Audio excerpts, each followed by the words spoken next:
Hello everyone, so কেমন আছো তোমরা সবাই? চটপট কমেন্ট করে বলে ফেলো। তো সেদিন গেছিলাম আমি নারায়ণপুরে। নারায়ণপুরের একটা ছোট্ট দোকান ডিএফসি, সেখানে গিয়ে প্রথম দিনের অভিজ্ঞতা আমার খুবই ভালো ছিল। যেহেতু বাড়ি থেকে তো সেরকম বেরোনো হয় না, তাই ওদেরকে জিজ্ঞাসা করেছিলাম হোম ডেলিভারি অ্যাভেলেবেল আছে কিনা। ওরা বললো হ্যাঁ, হোম ডেলিভারি অ্যাভেলেবেল আছে, তাও আবার নো ডেলিভারি চার্জেস।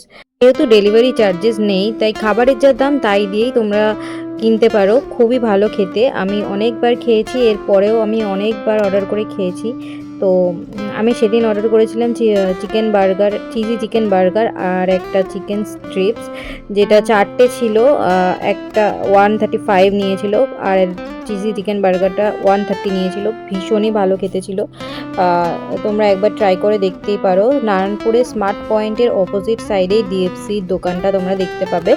তো একবার তোমরা গিয়ে ট্রাই করে দেখতেই পারো, খুবই ভালো, ওদের ব্যবহারও খুব ভালো আর বাড়ি এসে দিয়েও যায়। ভিডিওটা কেমন লাগলো অবশ্যই কমেন্ট করে জানিও। তো আজকের ভিডিওটা এত দূরই, চলো টাটা।